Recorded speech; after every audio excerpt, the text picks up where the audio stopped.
UFOs, unidentified flying objects. Scientists, researchers, even military personnel and astronauts have been discussing them for years. Some people swear they've seen, photographed, and filmed them. But all too often, the documents remain secret. In recent months, however, some major governments have begun to make part of their files on the unidentified flying objects public.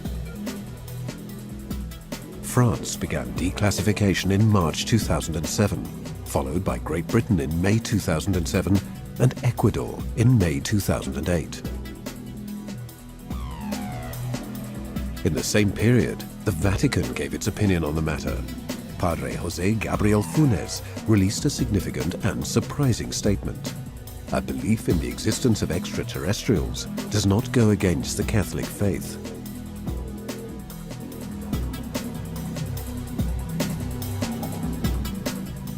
Of the secret documents that are now accessible to the wider public, the Ecuadorian material is perhaps the most significant and the most fascinating. And soon other Latin American countries may take the same step. The extraordinary change in the Ecuadorian government's stance on UFOs is due above all to the work of investigative journalist Jaime Rodriguez, thanks to his tireless research and his programs broadcast from the Ecuadorian TV channel Ecuavisa. His achievement, made together with the head of state Rafael Correa, is just the latest step in a long journey. It took me 22 years, from 1983 to 2005, to try to explain to the military that the UFO phenomenon should go from speculative to official.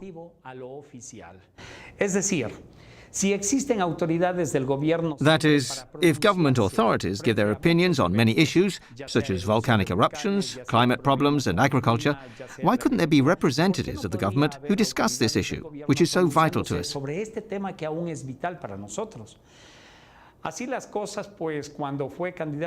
Things being as they are, when Colonel Lucio Gutierrez stood for the presidency of the Republic, we managed to besiege him, so to speak, with the support of the media. And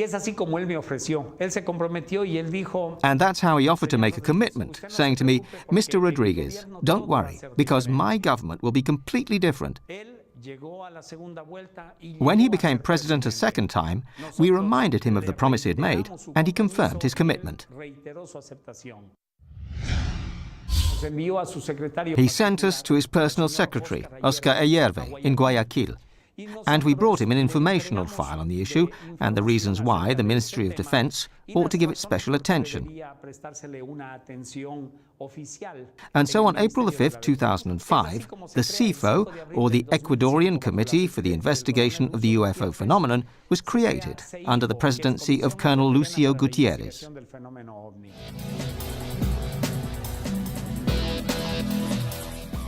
Once the committee was created, the military began to work with civilians on a convincing report aimed at persuading the government to break the seal of secrecy on the UFO documents. But there were major problems from the start. The first problem was the funds that were promised but then not granted. The civilian researchers thus decided to find their own funding. There were 6 civilians involved, although officially there were 3 of us. The other 3 worked with us, and thus in total we had a team of 6. The 6 of us collected the money, and we spent $12,000 in 2 years before we got the dossier. The second obstacle was the fact that military personnel were afraid of ruining their career by making official statements, since the UFO phenomenon was not taken seriously. The president had to intervene to resolve the dilemma. Thus we succeeded in obtaining authorization from the then Minister of Defense, Lorena Escudero, which stated as follows: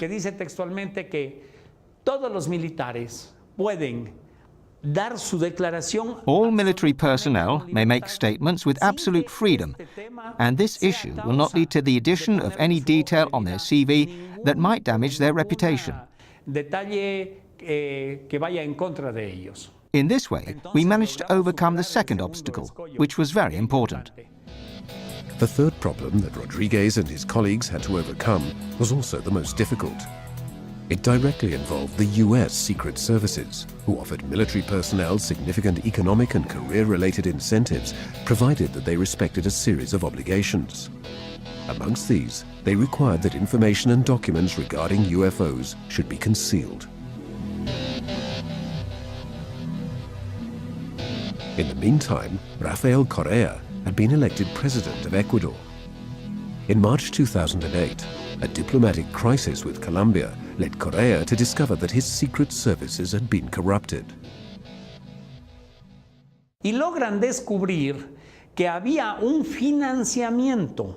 He discovered that US intelligence had secretly financed the Ecuadorian military secret services. So Correa took action. He dismissed the entire military structure directing the military secret services, and through the US Embassy, he ordered the expulsion of all the CIA officers and all those who were involved in secret work in Ecuador.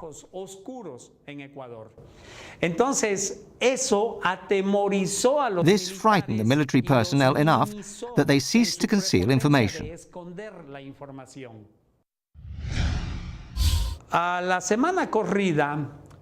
The following week, the president called a meeting in COSENA, the National Security Council.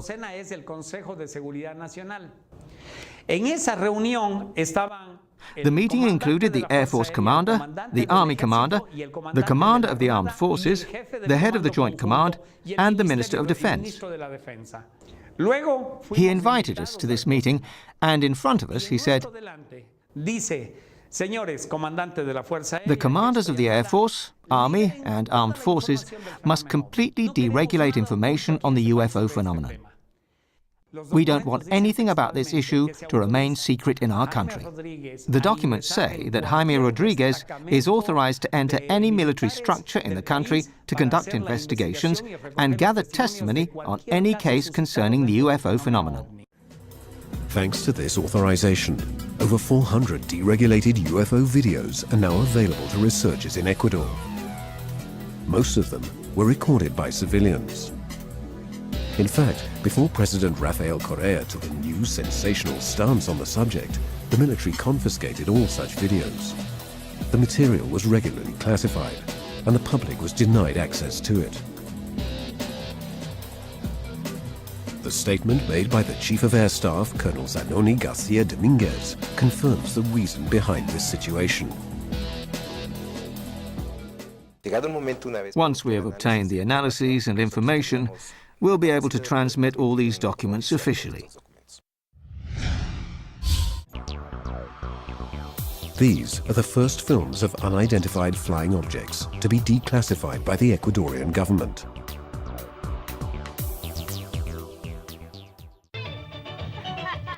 While celebrating a birthday party at the home of the former Vice President of the Republic, Luis Parodi, guests notice an anomalous object hovering in the sky. The video was recorded in 1992.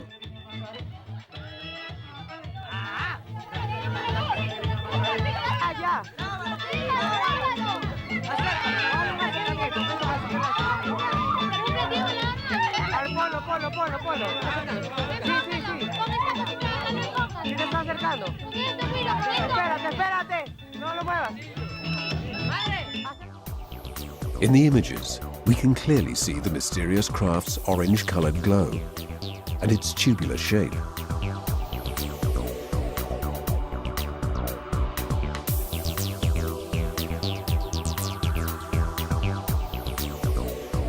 This video, also recorded in the 1990s, shows an amazing glowing platform hovering in the skies over Quito.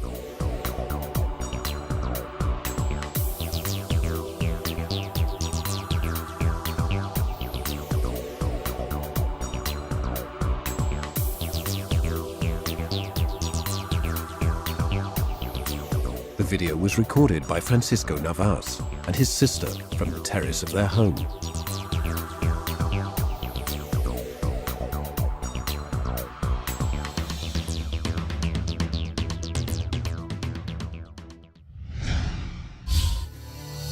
The videos may be the most fascinating part of the UFO material, But the direct testimony made by military personnel is of even greater importance.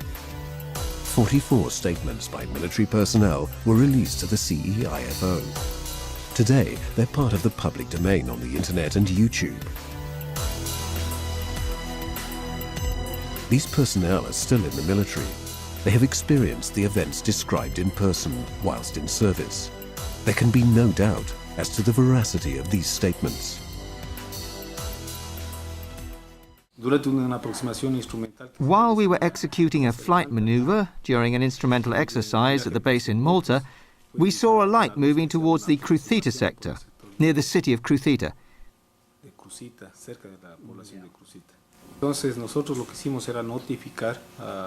We notified the control tower that unknown traffic was approaching.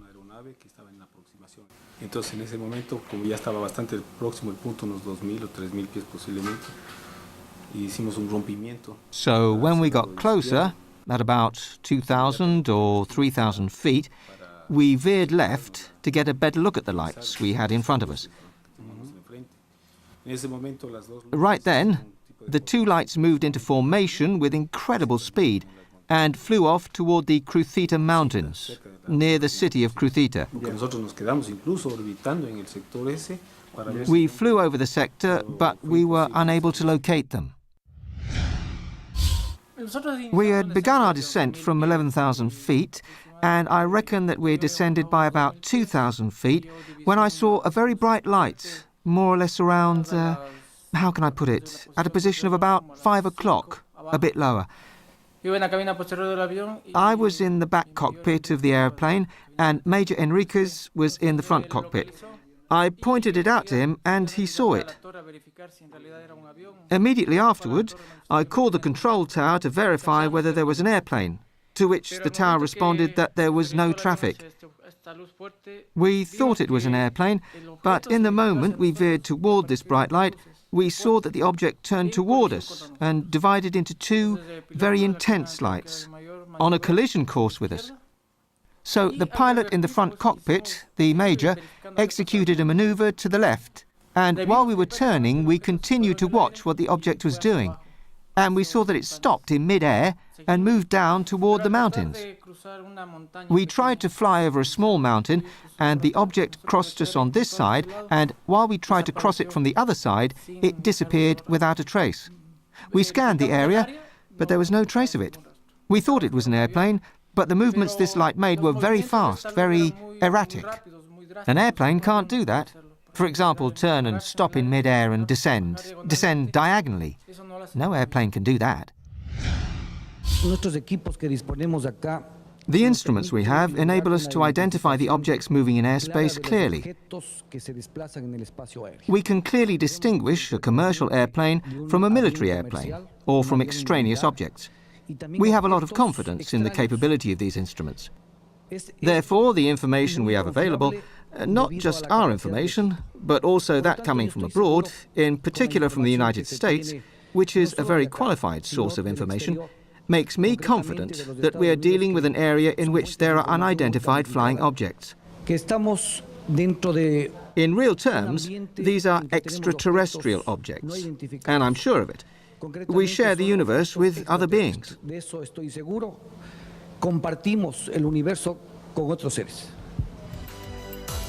Statements of such significance had never before been made publicly by military officials in active service, and they show the level of importance of the order that President Correa had given to the commanders of the armed forces on June the 25th, 2007, with official document number 2007-0439 CSN.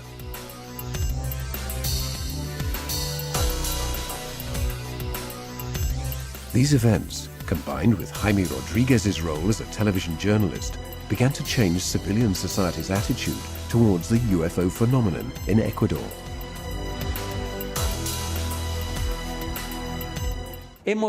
We've noticed that there's a greater sense of maturity among us now.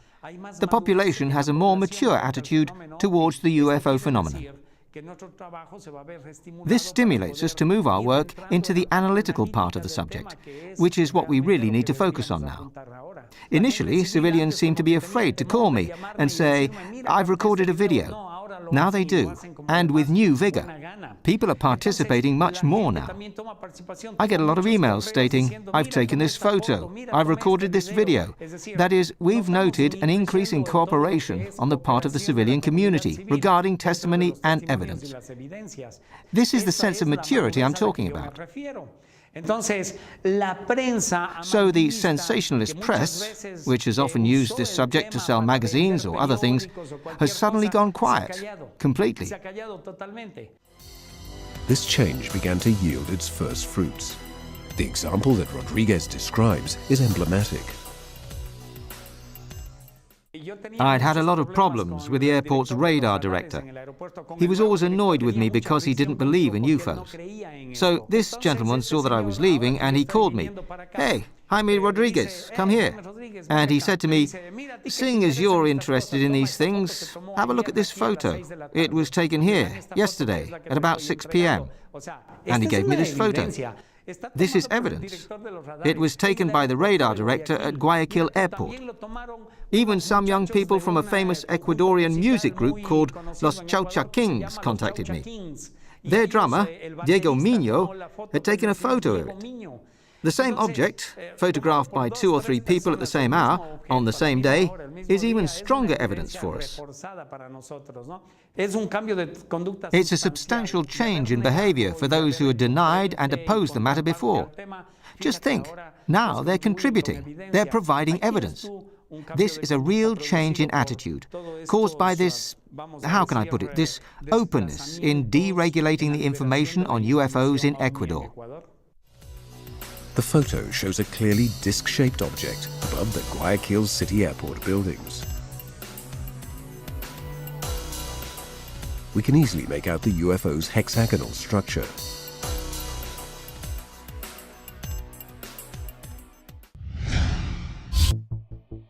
For a number of years, unidentified flying objects have often been detected near erupting volcanoes, or those that are about to become active.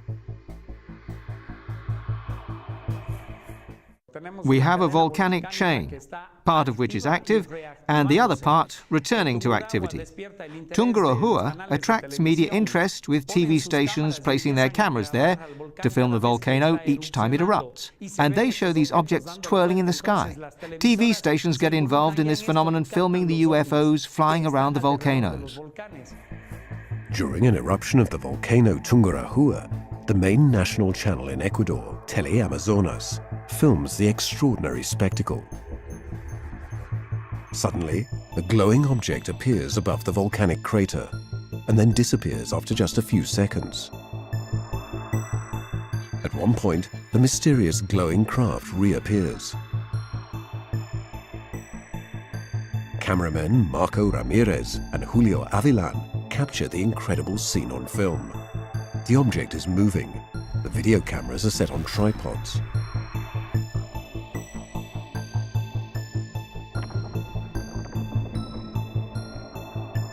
Shortly afterwards, flashes of light similar to lightning begin to appear. When slowing down the images, we can clearly distinguish these flashes of light. They seem to come out of light spheres. Then, a series of even larger and brighter flashes appears at the mouth of the volcano. In the still, one of the flashes seems to come from 2 side-by-side sources, while other smaller flashes appear above them. Here, we can see 3 light spheres, and only one of them emits a flash. Later, telemetric analyses conducted in the United States have revealed that the object inside the crater had to have been at least 30 meters in diameter. But what sort of technology enables a flying object to stop at the mouth of an erupting volcano?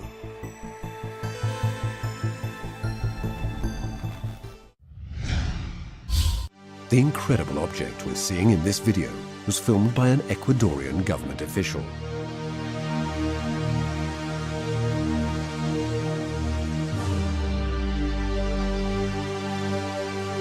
Once again, the video was recorded near Ecuador's volcanic chain. Miren eso, qué fantástico, Qué belleza, es como una araña. Qué belleza. Se me perdió, se me perdió. Ahí arriba, miren eso. Es una nave preciosa. Es una cosa fantástica. Sí, parece, es como una... Tiene luces hacia los lados y un eje central. Se mueve muy lentamente. Se mueve súper lento, pero parece que está parqueado ahí. Es hermoso. Hemos estado yendo a ver al volcán Tungurahua y ahora nos topamos con esto. Es hermoso. Miren, no es un avión, no es nada.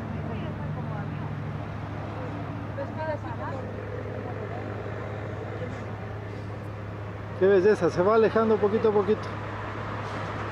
Bueno, eso es todo, creo que. Vamos a ver hasta el volcán Tungurahua a ver qué pasa. Pero miren, es como una araña de sal, algo así.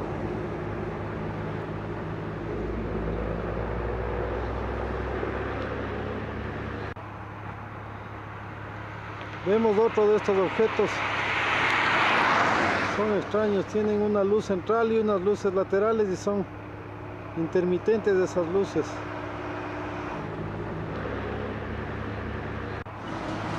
Es que se me pierde, no tengo pulso.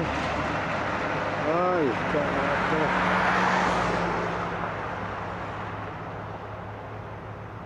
Están flotando. In the end, the witness and his friends reached the panoramic spot in front of the volcano Tungurahua, their original destination before the sighting. Después de esta alegría tan bonita que hemos tenido y esta sorpresa del ovni, estamos ya en el sitio para ver el volcán. It wasn't the first time that this type of UFO had been sighted and filmed. In the 1990s, Victor Chuluiza sighted and filmed this flying object in Ecuador. It looks very similar to the one we've just seen.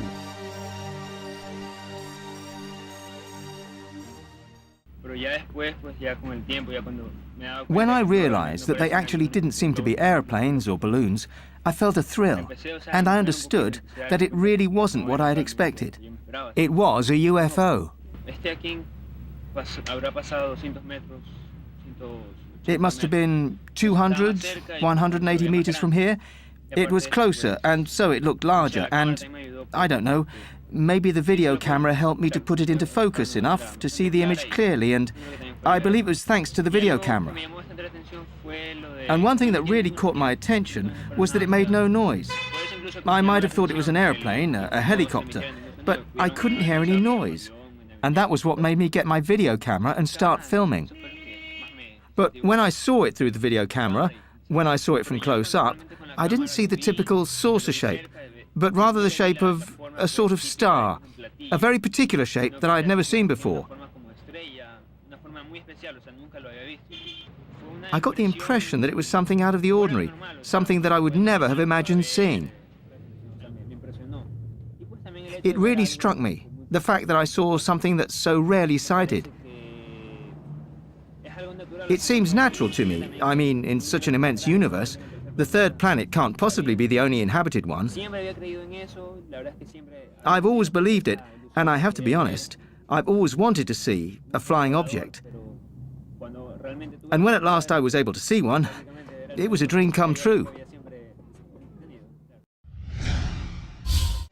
Another similar craft was subsequently filmed in Mexico. The first was sighted and filmed in Tikal, Yucatan on the 7th of August 2004.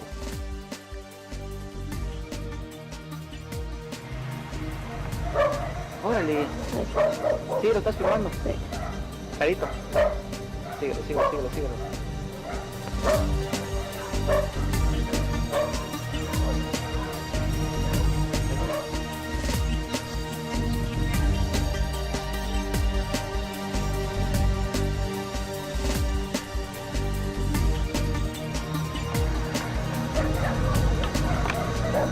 amiguito, mira eso.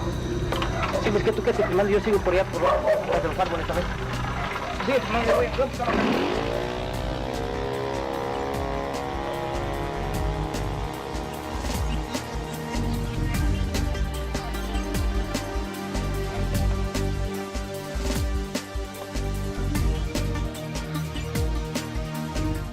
Another similar flying object was filmed in Tikal, Mexico on the 12th of December 2004.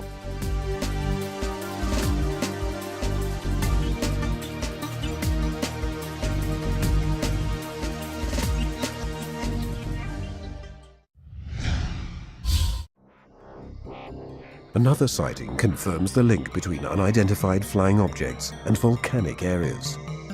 This time, it was filmed by a truly exceptional witness. The event took place near Ecuador's capital, Quito. Here, the wind can reach up to 140 kilometers per hour. A family is on an outing in the countryside when something attracts their attention. An unusual object hovering in the air despite the strong wind. Filming the event is Ecuador's chief of police.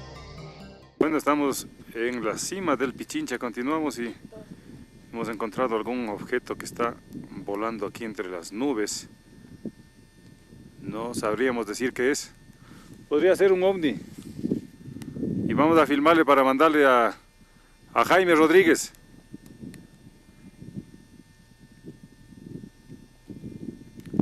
Vamos a congelarle la imagen un momentito ahí.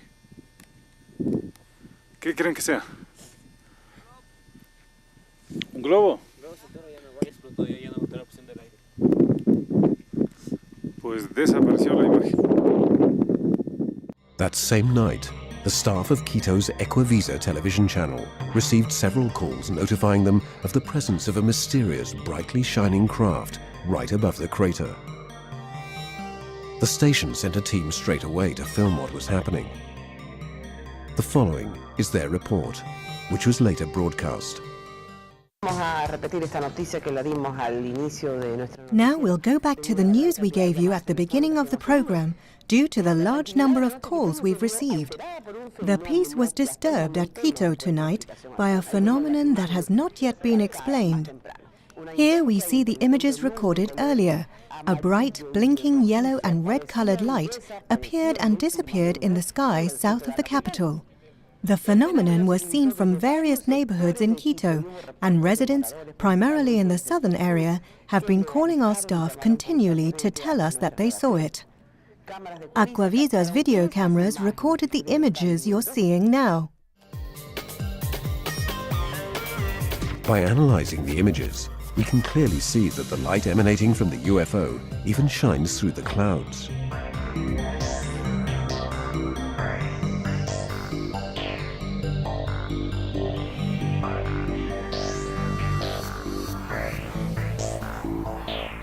The mysterious object's varying luminosity and its ability to hover proved that it couldn't be a headlight on an aeroplane or any other conventional craft.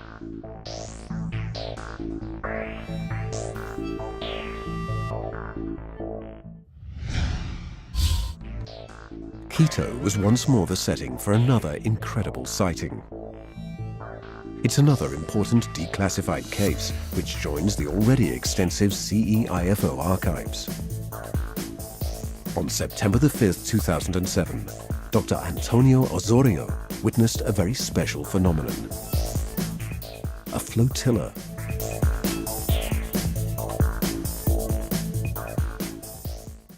I was sitting down, having lunch and chatting with Patrizia about the patients, as we always do. Patrizia came back in, looked out of the window and said, "Doctor, look, what could that be?" I went to the window and I also saw some, they looked like aeroplanes or balloons. They seemed to me to be more like aerostats, but I was amazed to see so many of them.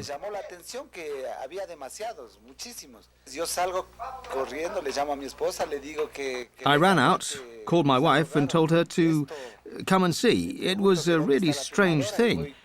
And I asked her where my video camera was. I ran to get it, and we went out onto the terrace to watch the scene. we can see a classic flotilla composed of about 57 white spheres in the sky. The video camera has recorded a sound similar to the rattling of a train in their presence. CEIFO researchers checked whether the Military Aviation Command or the Civil Aviation Office had authorized the release of aerostats or other similar objects. But their answer was negative. I thought that there were no fewer than 50 of them. At first sight, they were moving forward in a uniform way. But once I filmed them, it appeared that they were brightly shining objects, and apparently they moved very quickly. I saw two objects fly by, flat and oval-shaped. Curiosity drove me to go to the window, and I said, "Doctor, come look at this. What is it?" And we stood in front of the window, and when we saw what it was, we noted that there were about 50 of them, so many of them. Dr. Antonio Osorio had always been skeptical about the UFO phenomenon. He would never have imagined that one day he'd be involved in such an event. No, I didn't believe them because they've always said there are people who know how to edit videos in such a way as to make us believe they're real, but they aren't. But now I believe it. I have faith in it.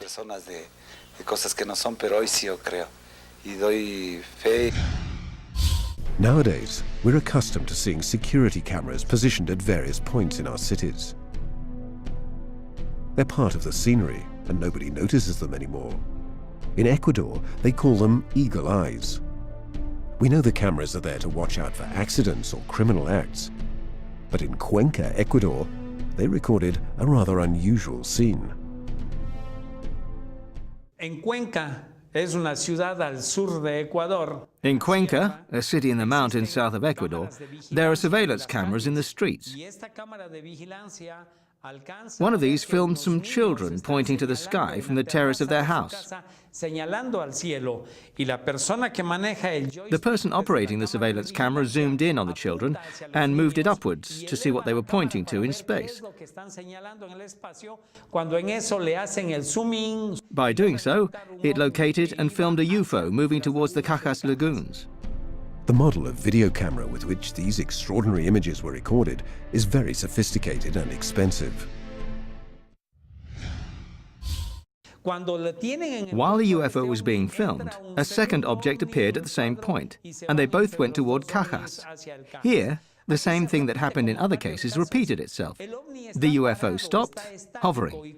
When the children pointed to it, and someone there began to film it, the object started to move. I think that there was some form of intelligence inside it.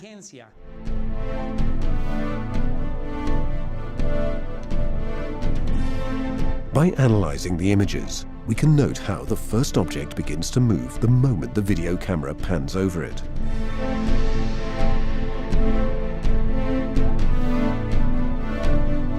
This becomes even clearer when the second unidentified flying object arrives to accompany the first before they fly away.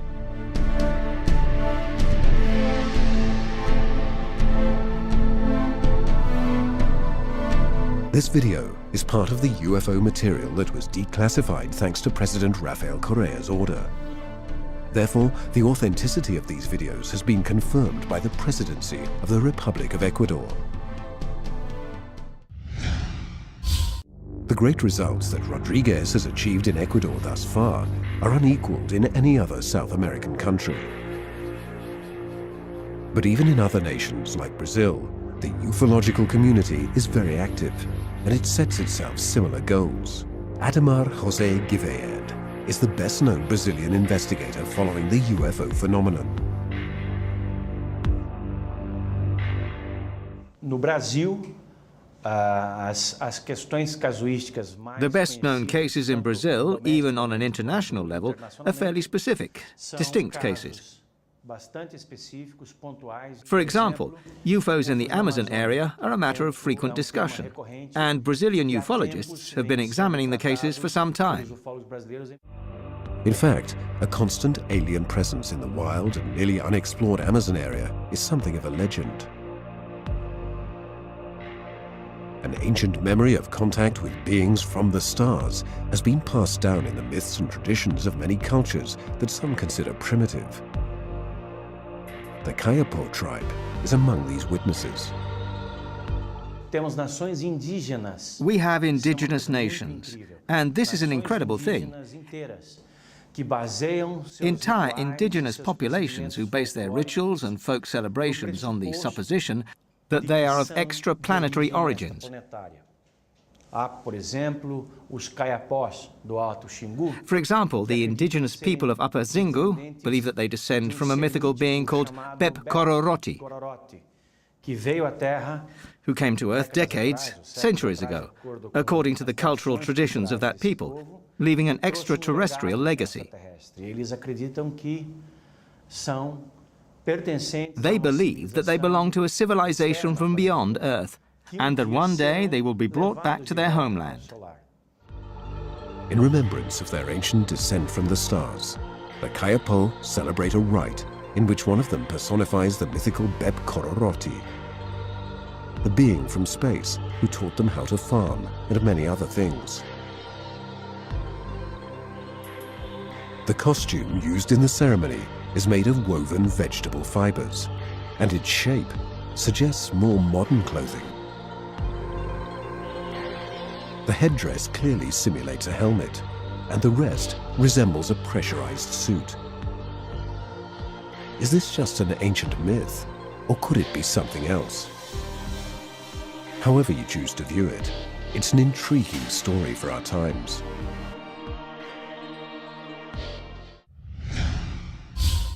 One of the most important ufological cases that took place in the Amazon area directly involved the Brazilian military. The operation known as Plato took place in 1977 in the state of Pará, within the Amazon area, and it achieved extraordinary results.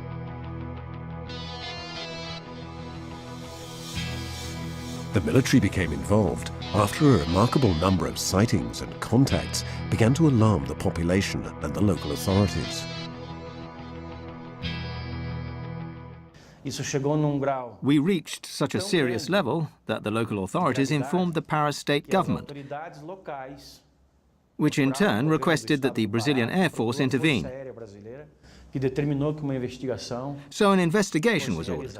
As a consequence, Operation Plato was launched in September and ended in December 1977.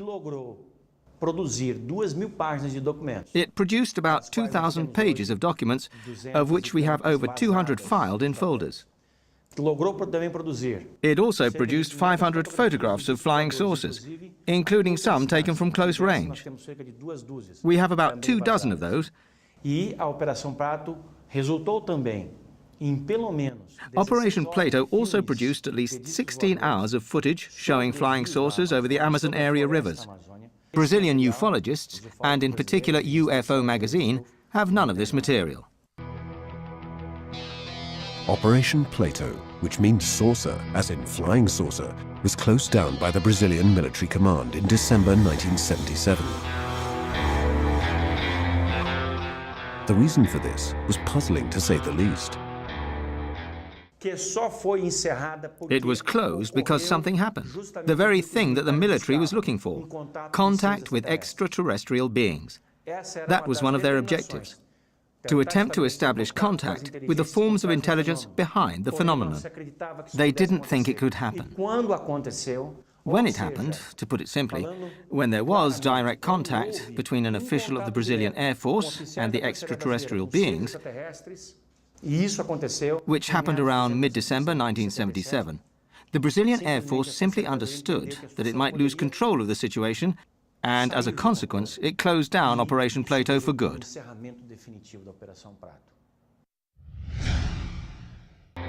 Gevaerd first received confirmation of these extraordinary events from Colonel Uranga Hollanda, the mission's commander. Colonel Hollanda mysteriously took his own life sometime later. The incredible results achieved by this military operation pushed the ufologists to attempt to persuade the government to release the documentation it had produced. Today, our mission in Brazil aims to get that material finally declassified. We've already had confirmation from various military sources. At the moment, it mainly comes from Brigadier José Carlos Pereira, former commander of the Brazilian Aerospace Defense Command. Commander Pereira not only confirmed the truth behind this operation and the classified documents, but also gave an assessment of it from a strategic and military perspective.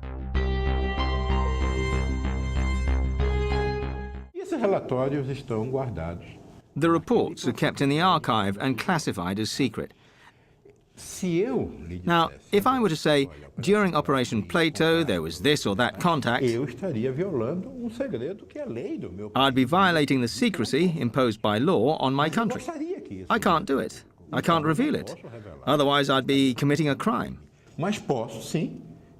But I can say, please change the law. Please make a new law. The UFO matter does not constitute a threat of war to any country. It doesn't threaten anyone's safety and doesn't cause panic amongst the population. It doesn't even threaten people's privacy. I see no reason why it can't be completely opened and divulged.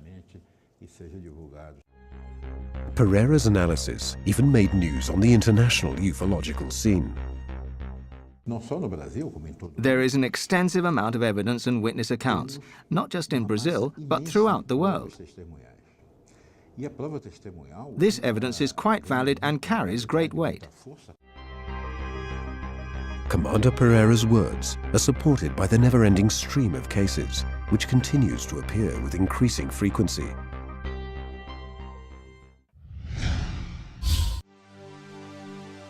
In the rest of South America, the videos and photographs that have been produced are certainly not as numerous as in Mexico, but the material in existence provides researchers and scientists with increasingly extraordinary material for their investigations.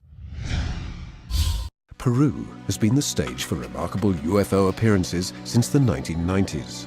A very intense wave of sightings took place in the capital, Lima, in 1999. The videos recorded at the time caught the attention of both the media and the Peruvian public.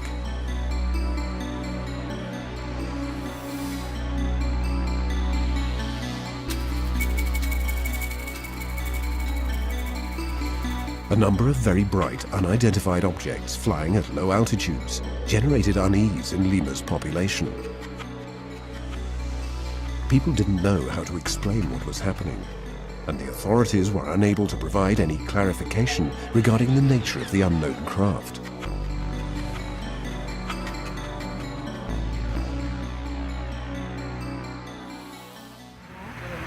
Pero mira, los dos tienen dos rutas distintas, Rodolfo. Y mira el avión cómo se va para allá. Mira la luz cómo se prende el avión que pasa por acá arriba, mira. Claro. Y mira esa luz qué potente, no puede ser un avión. Es muy fuerte esta luz de acá. ¿Tiene 3 foquitos o me parece, Sergio? 3.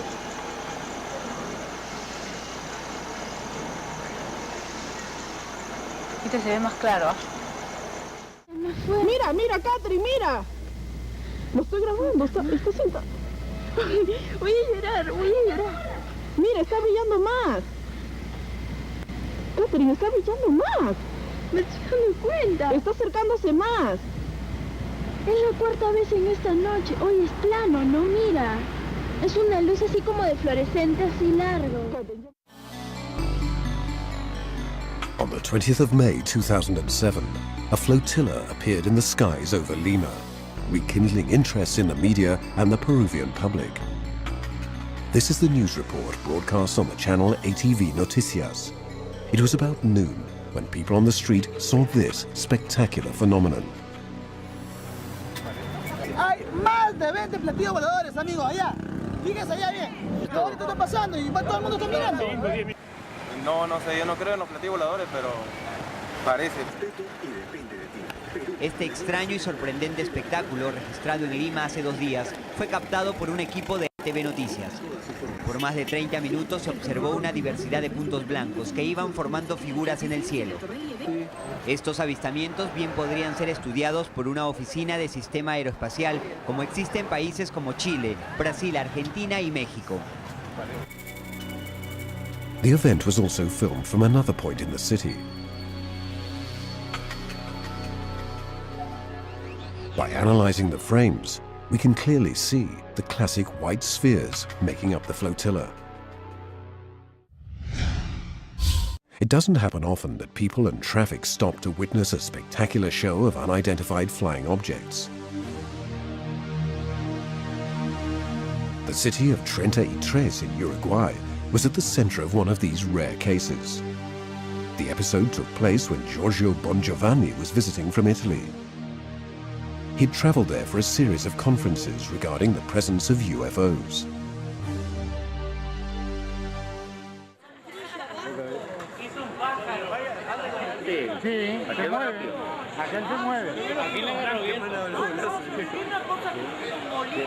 ¡Ay, se paró!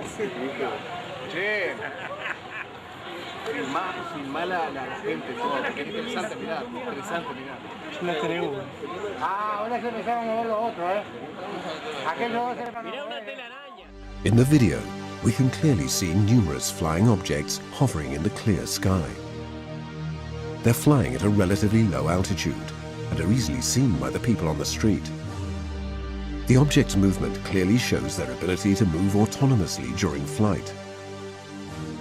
Yet another spectacular example of this unknown form of aviation. Tarbaca is near San Jose, the capital of Costa Rica. Just before 4 o'clock in the afternoon, Marvin Badia, a young carpenter, was working when he heard a strange buzzing that distracted him from his work. To his intense amazement, the young man saw that the source of the noise was about 100 meters away from him. I was shaping this table here outside. It was very cloudy. I looked up and saw some sort of object. It was very bright. I looked at it carefully and took out my mobile phone. I saw that it was giving me time to film it, so I started to record. I called my colleague, who was working with a drill, but he didn't hear me. I called him again. I turned towards him, moving the phone, and when I turned back, the object had already gone. The film that Marvin recorded shows a classic flying saucer hovering just a few meters from the ground. His colleague, William Rivera, didn't hear Marvin shouting over the noise of the drill he was using. Thus, he missed the extraordinary spectacle. William, ven. William.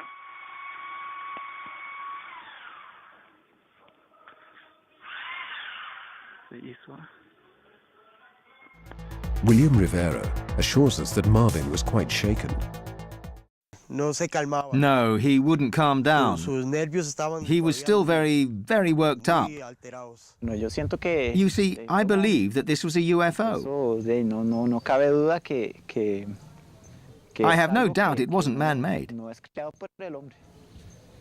And why was it here? We don't know. The movements that the craft makes and its appearance prove that it could not have been a conventional earthly vehicle. According to Marvin's description, the object was about as large as the wheel of a large tractor. It wouldn't have been large enough to hold a normal-sized person. Oscar Sierra, a ufologist from Costa Rica, explains his theory to the Teletica journalists.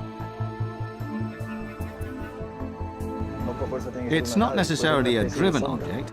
It could be some sort of probe, like those that human beings sent to Titan not long ago, which was small, about 2 meters. Therefore, they aren't necessarily piloted objects. Rather, they could be some kind of surveying probe. It's hard to say whether this is the correct explanation, but it's clear that the video recorded by Marvin Badia is among the best documents that the investigators have today.